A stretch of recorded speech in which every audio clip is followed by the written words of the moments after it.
Hello everyone, welcome back to study with Sagar. So আজকের এই ক্লাসে আমরা পড়তে চলেছি সোশিয়াল অর্গানাইজেশন অর্থাৎ সামাজিক সংগঠন। সো এই সামাজিক সংগঠনটি আজকের আমরা এই ক্লাসে খুবই সহজ ভাষায় ও সুন্দরভাবে বুঝে নেব। এবং এর আগের ক্লাসে আমাদের চ্যাপ্টার 1টি পুরো কমপ্লিট হয়ে গেছে। এর আগের ক্লাসগুলোতে যারা দেখেনি তারা দেখে নেবে। আর চ্যাপ্টার 2 এর আমরা society structure, process, community and association and social institutes, এই 3টি টপিক আমরা কমপ্লিট করে দিয়েছি।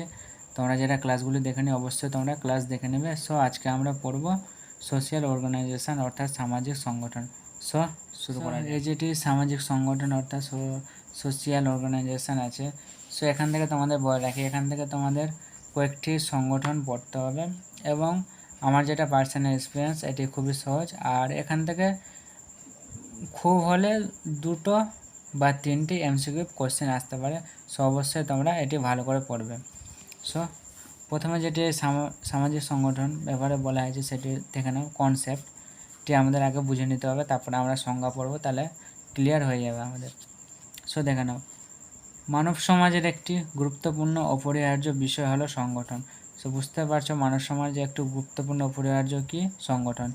এটি একটি এমসিকিউ আকারে থাকতে পারে, অতটা ইম্পর্টেন্ট না, তাও যদি থাকে বলে দিলেও মানব সমাজে একটি গুরুত্বপূর্ণ অপরিহার্য কি, 4টে অপশান দেওয়া আছে, তার মধ্যে একটি অপশান আছে সংগঠন। রাইট অ্যান্সার কী হবে? সংগঠন। এটি মানব সমাজের একটি স্বাভাবিক অংশ বিশেষ। সমাজস্থ ব্যক্তিগণ তাদের প্রাত্যহিক জীবনের বিচিত্র বহুমুখী চাহিদা, আর্থিক, দৈহিক, মানসিক, সামাজিক, ধর্মীয় ইত্যাদি পূরণের উদ্দেশ্যে বিভিন্ন প্রকার সংগঠনের মাধ্যমে ঐক্যবদ্ধ হয়। আবার ব্যক্তিবর্গ কিছু নির্দিষ্ট চাহিদা পূরণ বা স্বার্থ রক্ষার জন্য পরস্পরকে সাহায্য ও সহযোগিতার কারণে সংগঠন তৈরি করে। তাই প্রত্যেকের সমাজে সংগঠনের অস্তিত্ব লক্ষ্য করা যায়। সো বুঝতে পারছো, সমাজস্থ ব্যক্তিগণ তাদের প্রাত্যহিক জীবনে বিচিত্র বহুমুখী চাহিদা অর্থাৎ আর্থিক, দৈহিক, মানসিক, সামাজিক, ধর্মীয় ইত্যাদি পূরণের উদ্দেশ্যে বিভিন্ন প্রকার সংগঠনের সঙ্গে ঐক্যবদ্ধ হয়। আবার ব্যক্তি কিছু নির্দিষ্ট চাহিদা পূরণ বা স্বার্থ রক্ষার জন্য পরস্পরকে সহযোগিতার কারণে সংগঠন তৈরি করে। সো তাই প্রত্যেক সমাজে সংগঠনের অস্তিত্ব লক্ষ্য করা যায়। এখান থেকেও একটি কোশ্চেন থাকতে পারে, এটি বেসিক তোমাদের দিয়ে দিল সত্য বা মিথ্যা আকারে। দেখে নাও, প্রত্যেক সমাজে সংগঠনের অস্তিত্ব লক্ষ্য করা যায়, সত্য না মিথ্যা? কী হবে? আনসার সত্য। এটি একটি এমসিকিউ আকারে তোমাদের থাকতে পারে। আর এক কথায় বলতে গেলে, এক কথায় বলা যায় সামাজিক সংগঠন হলো সকল সমাজের এক সাধারণ বৈশিষ্ট্য। সো আমরা যখন এই সংগঠনের বৈশিষ্ট্য পড়ব, সো দেখে নাও, তারা আলো ক্লিয়ার আমরা বুঝে যাব। এবং দেখতে পাবে এখানে কিছু বিশেষ সমাজতাত্ত্বিক ব্যক্তিদের কিছু সংজ্ঞাগুলো দেওয়া আছে। তোমরা জাস্ট চাইলে এটি পড়ে নেবে। আর এখান থেকে তোমরা যেটি পড়বে বিশেষ করে হারবার্ট স্পেন্সারের, ম্যাক্স ওয়েবারের আর আগস্টকোটের, মেনলি এই 3-4টা পড়লে তোমাদের হয়ে যাবে। আমি একটি পড়ছি, হারবার্ট স্পেন্সার। সংগঠন বলতে সমাজের অর্থনৈতিক, রাজনৈতিক ও অন্যান্য ভাবগুলির পারস্পরিক সম্পর্ককে বোঝায়। আর আগস্টকোট বলেছেন সামাজিক সংগঠনকে সাধারণ সামাজিক চুক্তি বা সামাজিক মৈত্রক হিসাবে ব্যাখ্যা করা যায়। অর্থাৎ বিভিন্ন সমাজতাত্ত্বিক ব্যক্তি নিজের নিজের সংজ্ঞাগুলি এখানে দেওয়া হয়েছে। এবার উপরের সংজ্ঞাগুলোকে বিশ্লেষণ করে একত্রে বলা যায় যে এটি একবার পড়ে রাখবে, তাহলে তোমাদের বুঝতে সুবিধা হবে। সামাজিক সংগঠন হলো মানব সমাজের এক প্রকারের অপেক্ষাকৃত স্থায়ী সংঘ, যার মাধ্যমে সমাজে বসবাসকারী মানুষজন তাদের নির্দিষ্ট উদ্দেশ্যবলী পূরণ করতে পারে এবং নিয়মকানুন অনুসরণ করে সমাজে শৃঙ্খলা ও সৌহার্দ্যকে অব্যাহত রাখে।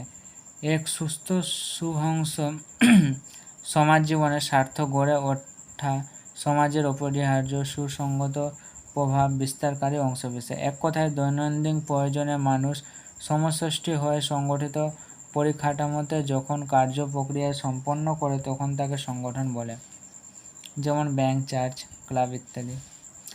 আর মেনলি যেটা তোমাদের ইম্পর্টেন্ট পড়লে তোমরা ক্লিয়ার বুঝে যাবে, সেটি হচ্ছে সংগঠনের বৈশিষ্ট্য। সুসংগঠনের বৈশিষ্ট্য কী কী? উদ্দেশ্যমূলক বৈশিষ্ট্য, সমজাতীয় বৈশিষ্ট্য, মন্তর থাকবে, কাঠামোর অবস্থান থাকবে, এগুলো জাস্ট তোমরা একবার পড়ে দেবে রিডিং, তাহলে তোমাদের কমপ্লিট হয়ে যাবে। আর এখানে বলা হয়েছে টাইপ অফ সোশ্যাল অর্গানাইজেশন, আর এখানে এই টাইপগুলো ডিটেলসে আলোচনা করা হয়েছে, দেখে নাও।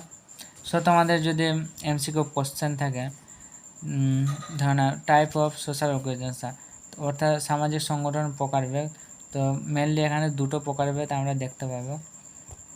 এই যে যেমনি দেখলাম দুটি ভাগে বিভক্ত করেছেন, সেটি হচ্ছে বিধিবদ্ধ সামাজিক সংগঠন আর অবিধিবদ্ধ সামাজিক সংগঠন। সরি তখন স্পেলিং মিস্টেক হয়ে গেছিলো। সো দেখে না বিধিবদ্ধ সামাজিক সংগঠন ও অর্থ ও বৈশিষ্ট্য সম্পন্ন বিধিবদ্ধর। এখান থেকে মেনলি তোমরা একবার রিডিং পড়ে নেবে। বিধিবদ্ধ সংগঠন বলতে সাধারণ উদ্দেশ্য নয়, বরং কোনো সুনির্দিষ্ট উদ্দেশ্যকে কেন্দ্র করে পরিকল্পনাভাবে যে সংগঠন গড়ে তোলে হয় তাকে বোঝায়। তো বুঝতে পারছো। আর এই উদ্দেশ্যর বিচারে বিধিবদ্ধ সংগঠনগুলিকে 3 প্রকারে ভাগ করা যায়, এটি দেখে নেবে। তাহলে জাস্ট এখান থেকে কয়েকটি রিডিং পড়ে নেবে, তাতে তোমাদের হয়ে যাবে। আর অবিধিবদ্ধ সামাজিক সংগঠন, আর তোমরা যদি ভালো করে বুঝতে চাও তাহলে এই যেটি ডিফারেন্স আছে, difference between formal and informal organisation, এটি তোমরা যদি ভালো করে পড়ে নাও তাহলে তোমাদের আশা করব আর কোনো বুঝতে অসুবিধা হবে না। এইদিকে পড়ে না আপনি, এইদিকে জাস্ট তুমি একবার রিডিং পড়ে নেবে, তাহলে তোমার বুঝে যাবে। আর এটি তুমি যদি ভালো করে বুঝে নাও তাহলে তোমার কমপ্লিট এই সোশ্যাল অর্গানাইজেশন অর্থাৎ সামাজিক সংগঠন তোমাদের কমপ্লিট হয়ে যাবে টপিকটি। তো উদ্দেশ্যগত বিচারে দেখে নাও, বিধিবদ্ধ সংগঠনগুলি উদ্দেশ্য ভিত্তিক, আর কিন্তু অবিধিবদ্ধ সংগঠন একরকম নির্দিষ্ট উদ্দেশ্য ভিত্তিক নয়। তো যেটা পার্থক্য আছে, পার্থক্যটা তোমরা দেখে নেবে, তাহলে তোমাদের কমপ্লিট হয়ে যাবে।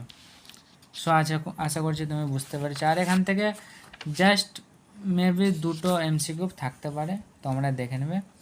যদি ভিডিওটি ভালো লাগে তাহলে অবশ্যই লাইক শেয়ার সাবস্ক্রাইব করবে। আর যারা এর আগের ক্লাসগুলো দেখে নেয়, আমি বারবার বলছি তুমি এর আগের ক্লাসগুলো দেখে নেবে, তাহলে এই ক্লাসগুলো তোমাদের বুঝতে সুবিধা হবে। কারণ প্রতিটি চ্যাপ্টার, প্রতিটি টপিক একে অপরের সাথে জড়িত। তুমি সোশ্যাল অর্গানাইজেশন আজকে ক্লাসটি করলে, এর আগের ক্লাসটি তুমি যদি না করে থাকো তাহলে তোমাদের একটু বুঝতে অসুবিধা হতে পারে, তাই বলবো করে নেবে। এবং এরপরে আমরা কয়েকটি টপিক কমপ্লিট করার পর তোমাদের চ্যাপ্টার 2 থেকে বেশ যেটি এমসিকিউ কোশ্চেন সেটি তোমাদেরকে আমি পরবর্তী ক্লাস বা এর পরবর্তী ক্লাসে তোমাদেরকে দিয়ে দেবো।